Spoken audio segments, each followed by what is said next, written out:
السلام علیکم ورحمۃ اللہ وبرکاتہ. اہلا وسہلا مرحبا بکم. یہ اللہ سے دعا ہے کہ اللہ سبحانہ و تعالیٰ ہمارا ہر دن پہلے دنوں سے زیادہ بہتر اور اللہ کی قربت کا ذریعہ بنا دے، اور اللہ تعالیٰ ہم سب کو اپنے دین کی خدمت کے لیے چن لے. آمین. ہم حفاظت کی بہت خوبصورت دعائیں پڑھ رہے ہیں، اور آج کی دعا جو آپ کے سامنے آ گئی ہے، یہ دعا جو ہے اس کی بہت فضیلت ہے اور پوری رات کی حفاظت کے لیے کا باعث ہے. ہم اس دعا کو 2 حصوں میں تقسیم کر رہے ہیں. آج ہم اس کی فضیلت پڑھیں گے، اور نیکسٹ ٹائم انشاءاللہ ہم اس کا ترجمہ اور اس کی ڈیٹیل ایک ایک لفظ دیکھیں گے کہ اس میں ہمیں کیا کہا جا رہا ہے. آج ہم اس کی فضیلت پہ بات کرتے ہیں. جب ہم اس دعا کو دیکھتے ہیں، پڑھتے ہیں، اس کے بارے میں جانتے ہیں، تو پتہ چلتا ہے کہ اس کو ہمارے پیارے نبی صلی اللہ علیہ وسلم ہر رات پڑھا کرتے تھے. گویا یہ تو سنت ہے، تو ہمارے لیے تو اتنا جاننا ہی کافی ہے کہ سنت پر ہم عمل کریں اور اللہ تعالیٰ کا فضل پائیں. اس کی مزید فضیلت اس ہم پڑھتے ہیں اور ساتھ دیکھتے ہیں کہ تاکہ ہم اس دعا کی لذت اور خوشی پا سکیں. اللہ تعالیٰ ہمیں تاکہ ہم اس دعا کی لذت اور خوشی پا سکیں. انشاءاللہ اس دعا کو اس نظر سے دیکھنا ہے. اللہ تعالیٰ نے ہمیشہ بعض چیزوں کو بعض پر، قرآن میں ہم دیکھتے ہیں نا کہ اللہ نے بعض چیزوں کو بعض پر فضیلت دی ہے، اور ہم جانتے ہیں کہ پورا قرآن ہی بہت برکت والا ہے، کیونکہ کلام اللہ ہے. خیری کلامی کلام اللہ ہے، اللہ کا نازل کردہ نور. یہ قرآن کیا ہے؟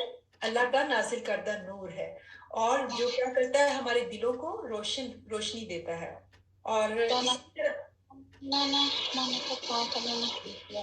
آپ لوگوں کا کسی ایک کا سوری ہے، میوٹ کر لیجئے پلیز. سعدیہ عمران، جزاک اللہ خیرن کثیرہ. تو یہ ہم بات کریں کہ قرآن کیا ہے؟ بہترین اللہ کا نازل کردہ نور کلام اللہ ہے، اور اللہ سبحانہ وتعالیٰ نے قرآن میں بعض چیزوں کو بعض پر فضیلت دی ہے. کیسے؟ مثلا سورۃ الفاتحہ ہے، اس کو کیا کہا ہے؟ ام القرآن، 7 مثانی، شفا، جسمانی اور روحانی امراض کے لیے. اور آیت الکرسی کو کیا کہا؟ تمام آیات کی سردار. سورہ اخلاص کو کیا کہا؟ 1/3 آف قرآن. تو بالکل اسی طرح سورۃ البقرہ کی آخری 2 آیات بہت برکت والی، بہت فضیلت والی ہے. سارا قرآن اللہ سبحانہ تعالیٰ نے کیسے دیا نبی کریم صلی اللہ علیہ وسلم کو؟ جبرائیل علیہ السلام کے ذریعے، وحی کے ذریعے. لیکن یہ 2 آیات اللہ سبحانہ تعالیٰ نے ڈائریکٹ دی. جب آپ اسراء والمعراج پر گئے، جبریل علیہ السلام آپ کو لے کر گئے. جب آپ ایک خاص جگہ پر پہنچے تو جبریل علیہ السلام نے کہا یہ میری لمٹ ہے، یہ میری حد ہے، میں اس سے آگے نہیں جا سکتا، اس سے آگے کوئی فرشتہ کبھی نہیں گیا. آپ صلی اللہ علیہ وسلم آگے گئے اور اللہ سبحانہ تعالیٰ سے ملاقات کی ایک پردے کے پیچھے. اب میرے ساتھ پلیز امیجن کریں، سوچیں اور غور کریں کہ یہ دعا ہمیں کہاں سے ملتی ہے. کہاں نبی کریم صلی اللہ علیہ وسلم معراج پر گئے ہوئے ہیں، اللہ سبحانہ تعالیٰ سے ملاقات ہے، اور کہاں سے ملا ہے یہ؟ عرش کے خزانے سے. عرش کے اور کرسی کے بارے میں ہم نے پڑھا ہے. دنیا ما فیہا سے بہتر ہے اور بڑی ہے، اور ہم اس کا تصور نہیں کر سکتے. دنیا اس کے مقابلے میں کیا ہے؟ ایک ذرے سے بھی کم. تو عرش اور جو کرسی ہے غائب کا علم اللہ سبحانہ تعالیٰ کے پاس ہے، ہم اس کا اتنا تصور بھی نہیں کر سکتے. تو عرش کے نیچے خزانہ ہے، اس سے یہ ہمیں ملی ہے. آپ سوچ رہے ہیں اللہ سے ملاقات ہو رہی ہے خاص الخاص، اور عرش کے خزانے سے یہ 2 آیات ملی ہیں. اور عرش کا آپ لوگ دیکھیں کہ کتنا بڑا ہے، کہ دنیا جو ہمیں بہت بڑی لگتی ہے وہ ایک ذرے کے برابر ہے، اور اس میں سے یہ خاص تحفہ ہمارے پیارے نبی صلی اللہ علیہ وسلم کو ملا. تو ہمیں اس پہ بہت خوشی منانی ہے. آج بھی ہم نے دیکھا نا کہ جتنا ہم شکر کریں گے تو ہم نے اس پہ شکر کرنا ہے کہ اللہ سبحانہ تعالیٰ نے ہمیں اتنی بڑی نعمت ہمارے پیارے نبی کے ذریعے دی ہے. اس کے بارے میں مزید تھوڑی سی احادیث کو دیکھتے ہیں. یہ ایک حدیث ہے، نبی بخاری کی حدیث ہے. ان ابی مسعود رضی اللہ تعالی عنہ قال قال نبی صلی اللہ علیہ وسلم من قرأ بالآیتین من آخر سورۃ البقرہ فی لیلۃ کفتہ. حضرت ابن مسعود کیا کہتے ہیں رضی اللہ تعالیٰ عنہ، کہتے ہیں کہ نبی کریم صلی اللہ علیہ وسلم نے فرمایا جس نے رات کے وقت سونے سے پہلے سورۃ البقرہ کی آخری 2 آیات پڑھ لی وہ اس کے لیے کافی ہوگی. اسے بخاری نے روایت کیا ہے نا. اب اس میں کفاتہو کا لفظ آیا ہے. کیا ہوگا کفاتہو؟ کیسے کفایت کریں گی، کیسے سفیشینٹ ہوں گی؟ حدیث کا مفہوم یہ ہے. ایک اور حدیث سے ہمیں پتہ چلتا ہے. حضرت نعمان بن بشیر رضی اللہ تعالیٰ عنہ کہتے ہیں، ان سے روایت ہے، اور اس حدیث کا مفہوم ہے کہ سورۃ البقرہ کی آخری 2 آیات مسلسل 3 رات تک پڑھی جائے کسی بھی گھر میں، تو کیا ہوتا ہے؟ شیطان اس گھر سے بھاگ جاتا ہے، اس کے قریب نہیں پھٹکتا. ہمارا کھلا دشمن ہے نا. مجھے نہیں لگتا کہ کوئی ہمارا لیسن شیطان کی ہتھ کنڈوں اور چیزوں کے بغیر گزرتا ہے. آج بھی کتنی ڈیٹیل سے بتا دیا کہ کیسے ہمارے سورۃ الاعراف کی آیات ہمیں آج پڑھی اور دیکھا کہ کیسے وہ حملے کرتا ہے، کیسے وہ ہمارے ویک پہلوؤں کو سامنے لاتا ہے. تو اور کیسے ہمارا کھلا دشمن ہے، اور کیسے وہ ہمیں کیا چاہتا ہے کہ اس کی آخرت برباد ہوئی تو ہماری بھی ہو. تو کیا یہ زبردست چیز نہیں ہے کہ ہم رات کو پڑھیں اور شیطان کے حملوں سے محفوظ رہیں؟ پھر سورۃ البقرہ کی آخری 2 آیات جو پڑھے گا تو کیا ہوگا؟ اللہ سبحانہ و تعالیٰ سے جو بھی حاجت طلب کرے گا. یہ بھی صحیح مسلم کی حدیث ہے، اس کا مفہوم بتا رہی ہوں. اور پھر یہ کافی کیسی ہوں گی؟ بعض دفعہ ایسے ہوتا ہے کہ ہم بہت سے نیک اچھے کام کر رہے ہوتے ہیں، لیکن وہ کبھی کبھی ہم سے رہ جاتے ہیں. جیسے اگر تہجد پڑھتے ہیں لیکن آپ نہیں پڑھ پائے کسی دن، تو اگر آپ نے یہ 2 آیات پڑھی ہوں گی تو وہ آپ کو کافی ہو جائیں گی. میرا مطلب یہ نہیں ہے کہ ہم تہجد نہ پڑھیں اور نیک عمل نہ کریں، نہیں، بلکہ جو کرتے رہیں، لیکن کبھی کبھی اس کی کمی کوتاہی بھی یہ اس کے لیے کفایت کر جاتی ہے. تو اللہ تعالیٰ ہمیں اس کو صحیح طریقے سے اس کی فضیلت ہم سمجھ لیں، تاکہ ہم نیکسٹ ٹائم جب اس کی ڈیٹیل پڑھیں تو اس کو مزید سمجھ سکیں. تو ہم پڑھیں گے نیکسٹ ٹائم اس کو کہ اس میں دین کا خلاصہ کیا ہے، بخشش کی رحمت کی کیسے ہے، اور اللہ سبحانہ تعالیٰ سے ہم کیا مانگ رہے ہیں. اللہ سبحانہ تعالیٰ اس کو اور آپ کو اور مجھے اس کو بہت بہت اچھا جو عرش کے خزانے سے لیا، ہمیں اس کا اہل بنا دے اور اس پہ شکر گزاری دے دے. جزاکم اللہ خیرا کثیرا. السلام علیکم ورحمۃ اللہ وبرکاتہ. عرش کے خزانے سے نبی کریم صلی اللہ علیہ وسلم کو معراج پہ ملی تھی، اور وہ ساری رات کی حفاظت کے لیے کفایت کر جاتی ہیں، اور شیطان اس گھر میں سے بھاگ جاتا ہے جہاں 3 دن تک مسلسل یہ آیات پڑھی جائیں. تو آج ہم ان آیات کی تفصیل دیکھتے ہیں جن کی اتنی فضیلت ہے، اور ان کے پڑھنے کے بعد جو بھی دعا مانگی جائے وہ قبول ہوتی ہے. تو اس کی بہت اہمیت ہے، اور اس کو بڑے شعور کے ساتھ دیکھنا، پڑھنا ہے اور لینا ہے. تو اس آیت کو، ان آیات کو سمجھنے کے لیے اس سے پہلے جو 284 آیا نمبر ہے سورۃ البقرہ کی، اس کو تھوڑا سا دیکھتے ہیں جو اس کو سمجھنے میں مددگار ہوگی انشاءاللہ. للہ ما فی السماوات و ما فی الارض وَإِن تُبْدُوا مَا فِي أَنفُسِكُمْ أَوْ تُخْفُوهُ يُحَاسِبْكُم بِهِ اللَّهُ. اللہ ہی کے لیے جو کچھ آسمانوں اور زمین، اور اگر تم کچھ وَإِن تُبْدُوا، اگر تم چھپاؤ کچھ وَمَا فِي أَنفُسِكُمْ، جو نفسوں میں ہے، اور تُخْفُوهُ، یا اس کو چھپاؤ، اللہ تعالیٰ اس کا حساب لے گا.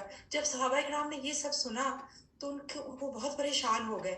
نبی کریم صلی اللہ علیہ وسلم ان کے پاس گئے اور کہا، اللہ کے رسول، ہمیں جو بھی احکامات ملتے ہیں، نماز، روزہ، حج، زکوٰۃ، جہاد، ہم سب کی پوری کوشش کرتے ہیں، لیکن جب یہ بات ہم سن رہے ہیں کہ جو بھی خیالات ہمارے دل کے، جو ہمارے نفسوں کے اندر ہے، اس پہ ہمارا زور نہیں ہے، کنٹرول نہیں ہے، جب ان کے بارے میں پوچھا جائے گا تو ہم بہت پریشان ہو گئے ہیں، کیونکہ یہ ہمارے کنٹرول میں نہیں ہے. تو نبی کریم صلی اللہ علیہ وسلم نے کہا، کیا تم ویسے ہی کہنا چاہتے ہو جیسا کہ باقی جو اہل کتاب تھے، حضرت موسیٰ کے ماننے والے تھے، انہوں نے کہا تھا سمینا و عصینا، کہ ہم نے مانا اور ہم نے سنا اور ہم نہیں مانیں گے. بلکہ تم تو کہو سمینا و اطعنا، ہم نے سنا اور ہم نے مان لیا. فوراً نیت کر لو، ارادہ کرو، کوشش کرو. صحابہ نے ایسا ہی کیا. انہوں نے کہا اللہ کے رسول صلی اللہ علیہ وسلم سمینا و اطعنا. جیسے ہی انہوں نے یہ کہا، اللہ سبحانہ وتعالیٰ نے یہ آیات نازل کر دی، آمن الرسول بما انزل الیہ من ربہ والمؤمنون کل آمن باللہ وملائکتہ وکتبہ ورسلہ لا نفرق بین احد من رسلہ وقالوا سمعنا واطعنا. تو ایمان، سب لوگ ایمان لے آئے، رسول صلی اللہ علیہ وسلم ایمان لے آئے، اور تمام مومنین. ایمان تو سب کے پاس تھا، مگر مزید شعوری ایمان کی تجدید انہوں نے کی، دل سے خوشی سے ایمان لائے ان تمام شرائط کے ساتھ جو اللہ سبحانہ تعالیٰ کی ہدایت کی طرف لے جاتے ہیں. تو انہوں نے جب ایمان لیا تو ایمان کی تکمیل کیسے ہوتی ہے نا، جب ہم اللہ کے حکم کو جاننے کی کوشش کرتے ہیں. کیا اللہ سبحانہ تعالیٰ ہمیں کہہ رہے ہیں؟ وہ علم کے ذریعے آتا ہے، جیسے ہم سب علم حاصل کرنے کی کوشش کر رہے ہیں. تو جب علم اس نظر سے حاصل کرتے ہیں کہ ہم نے ماننا ہے، جاننا ہے اور عمل کی نیت سے کرتے ہیں، تو اللہ تعالیٰ بھی دل کھول دیتا ہے. اور یہ تب ہو سکتا ہے جب ہم اللہ کی پہچان کریں. اللہ کی جتنی پہچان ہوگی اتنی عظمت آئے گی، اتنا اللہ بڑا اور میں چھوٹی. تکبر کا خاتمہ اور اللہ کے ساتھ تعلق مضبوط، اور شیطان سے راستہ کٹ گیا. آج بھی ہم نے شیطان کے بارے میں کتنا زیادہ پڑھا نا، کہ کیسا وہ کھلا دشمن ہے. وہ وہاں سے دیکھتا ہے جہاں سے ہم اس کو نہیں دیکھ سکتے. تو اس سے بچنے کے لیے ان آیات کا پڑھنا اور پوری رات کی حفاظت بہت ضروری ہے. تو بندہ مومن کے دل میں اللہ کی عظمت آ گئی. پھر وہ ہر جو چیز ہم آج کل آپ سب کے ساتھ یہ ہوتا ہوگا نا، کہ جب ہم جو قرآن کی چیزیں سن رہے ہیں، ہم کہتے ہیں ہم بھی یہی کریں گے. دل میں ارادے کرتے ہیں، اچھا روزہ میں روزے بھی رکھا کروں گی، میں حج کروں گی. جو سنتے ہیں نیک ارادے ہم کرتے جاتے ہیں. مگر کیا ہوتا ہے جب ہم عام زندگی میں جاتے ہیں، ہم یہ خیرات کریں گے، یہ سب کچھ کریں گے، ہم سے کچھ ہو پاتا ہے، کچھ نہیں ہو پاتا. تو کیا آتا ہے؟ دل میں گلٹ آنا شروع ہو جاتا ہے. پھر بندہ مومن کہتا ہے اللہ کے سامنے، پھر واپس پلٹتا ہے، رجوع کرتا ہے، کہتا ہے غفرانہ کا اللہ، میں تیری عظمت کو مان گئی ہوں، میں تو سب سے بڑا ہے، میں یہ چاہتی ہوں میں یہ سب کچھ کروں، مگر میرے پاس اتنی طاقت نہیں ہے، تو مجھے معاف کر دے. جب یہ غفرانہ کا جو لفظ ہے نا، یہ بندہ مومن کی اصل شخصیت کی عکاسی کرتا ہے. کیونکہ میں تو دوڑ دھوپ کر رہی ہوں، لیکن میں تو کمزور ہوں اور تیرا حق بہت زیادہ ہے اور میں ادا نہیں کر سکتی، تو مجھے بخش دے. اور میں کیوں نہ کروں، کیونکہ الیک المصیر، لوٹنا تو میں نے تیری طرف ہی ہے. تو بندہ مومن ہر چیز اللہ کے حساب سے سوچتا اور کرتا ہے، اس کی عظمت کو محسوس کرتا ہے. پھر اللہ سبحانہ تعالیٰ اس کو کیا کہتے ہیں؟ بندے کو تسلی دیتے ہیں، لا یکلف اللہ نفسا الا وسعها. اے بندہ مومن، میں تیری ذہانت، تیری عقل، تیری سمجھ اور صلاحیتوں کے مطابق ہی تجھ سے سوال کروں گا. میں اتنا ہی تجھ پہ بوجھ ڈالوں گا، میں اتنی ہی تیرے بارے میں کروں گا جتنا تو سہ سکتا ہے. کیونکہ ایسا نہیں ہو سکتا اگر اللہ سبحانہ تعالیٰ کہہ دیتے کہ ساری رات کی عبادت کرو، ہم نہیں کر پاتے. ہم رات کو اور حج ضرور کرو، چاہے غریب ہو چاہے امیر ہو. اللہ سبحانہ تعالیٰ نے تو بہت آسانیاں ہمارے لیے کی ہیں. تو ہمیں اللہ سبحانہ تعالیٰ کی یہ رحمت ہے کہ وہ کہتا ہے کہ میں تو اس سے زیادہ نہیں پوچھوں گا. اور کیوں اللہ سبحانہ تعالیٰ سے پھر ہم یہ بندہ مومن کی یہ دعا ہمیں سکھا دی گئی، ربنا لا تؤاخذنا ان نسینا او اخطانا.